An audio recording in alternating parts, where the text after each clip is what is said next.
Hello students, welcome back to the biology class. So in the last class we continued the 18th chapter, that is body fluids and circulation, and we covered the topic of the third and the smallest formed element, which is found and is really important because it is involved in the clot formation and it is called as thrombocytes.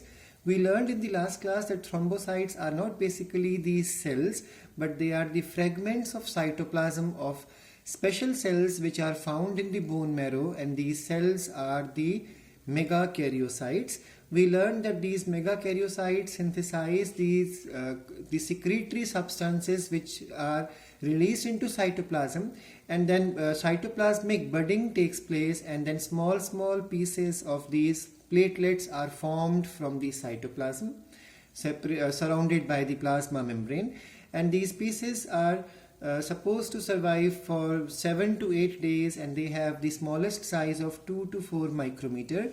We learned in the last class that their number ranges between 0.1 to 0.35 million per cubic millimeter of blood, and this number may increase or decrease according to the infection situation in the body, and its main function is the clot formation.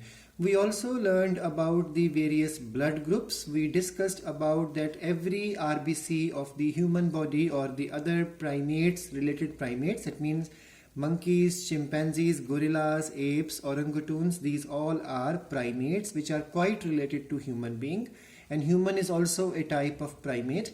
We learned that the RBCs on the surface carry a particular antigen, and that antigen controls the blood group.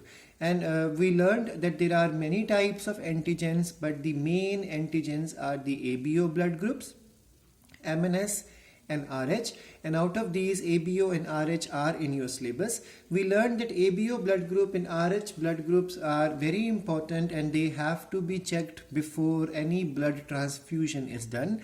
Otherwise it could become life-threatening for a person who receives the blood, because once a wrong type of blood is given to a patient, then the blood which is transferred into the patient's body will start undergoing clotting, or you can say agglutination, and we learned that then this can cause problem with the circulation through the capillaries, and finally death may also occur. We learned in the last class that the main blood group topic is the ABO blood group. This concept was explained by Landsteiner. That's why he is considered as the father of blood groupism, and he identified A, B and O blood groups. Later his two scientists, De Castilla and Steeny, discovered the AB blood group. We learned in the last class that the O blood group person are the universal donors, so they can receive only from O, but they can donate to any of the blood group types. And AB blood group can only donate to AB, but AB is universal receiver, so it can receive from any of the 4 blood groups.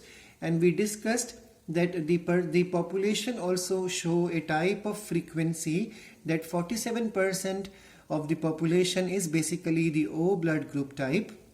The second highest is 41% is the A blood group type, and we learned that the 9% of the population generally carries the B blood group, and the 3% only the population carries the AB blood group.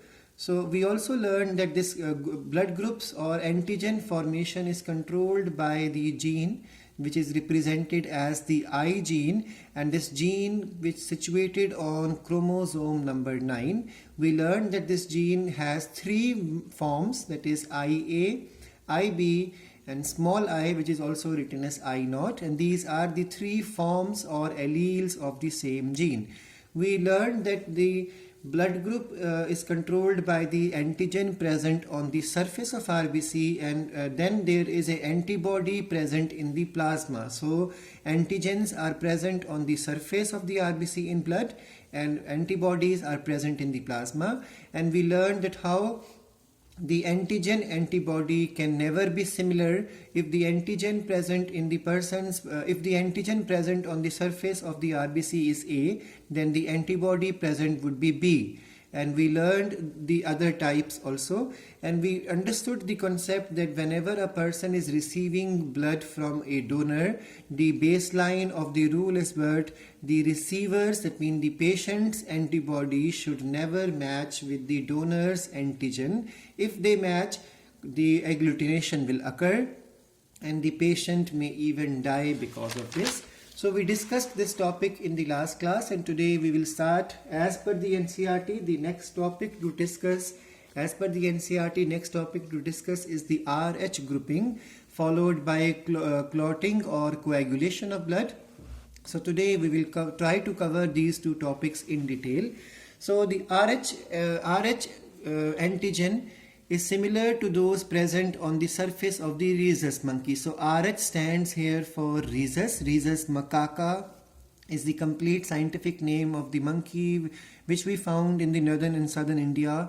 So this monkey also carries this antigen present on the surface of RBC. That's why this antigen has been named as RH antigen. It is present on the around 80% of total human population. It is present. So presence of this antigen is a dominant feature, and absence is the recessive feature. So those individuals who have this antigen on their surface of RBC are called RH positive, and those that do not have this antigen are called as RH negative type. Now, if the RH negative person is exposed to the RH positive blood, it will form specific antibodies against RH antigen. Therefore, RH group should also be matched before any blood transfusion is